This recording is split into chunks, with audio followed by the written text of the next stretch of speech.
शेतकऱ्यांसाठी 23 जुलै आताच्या झटपट ठळक बातम्या।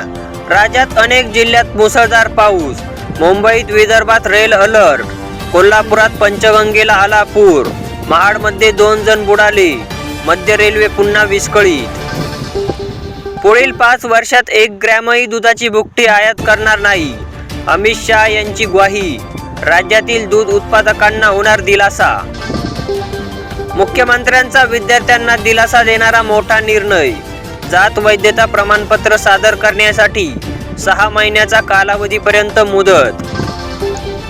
मनोज जरांगे पाटील यांच्या उपोषणाचा आज 3रा दिवस। प्रकृती खालावल्याने वैद्यकीय पथक आंदोलनस्थळी दाखल। हिंगोलीत मराठा आरक्षणासाठी तरुणाची आत्महत्या। खिशात आढळली सुसाईड नोट। राहत्या घरी घेतला गळफास। विम्याचा मोबदला मिळेना। एकाच ठिकाणी बसून सर्वेक्षण। कंपनी प्रतिनिधींनी प्रत्येकी 500 रुपये घेतले। शेतकऱ्यांची थेट जिल्हाधिकाऱ्यांकडे धाव। रेशनच्या दुकानात मिळणार गव्हाऐवजी ज्वारी। शासनाद्वारे रब्बी हंगामात खरेदी करण्यात आलेल्या ज्वारीचा करणार वाटप। मुख्यमंत्री एकनाथ शिंदे आणि शरद पवार यांची भेट।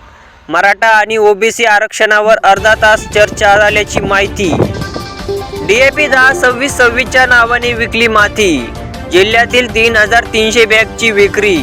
कृषी विभागाच्या तक्रारीवरून कंपनी अधिकाऱ्यांविरुद्ध गुन्हा। जगाचा पोशिंदा झाला हुशार।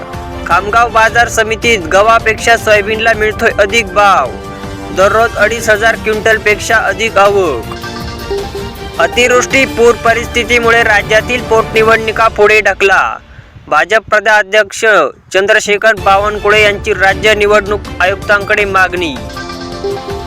साताऱ्याच्या पश्चिम भागात पावसाचा धुमधडाका। जनजीवन विस्कळीत। कोयना धरणाच्या पाणी पातळीत 60 TMCने वाढ। मराठा ओबीसी आरक्षण वाद। शहा यांच्या टीकेनंतर 24 तासात पवार मुख्यमंत्र्यांच्या भेटीला।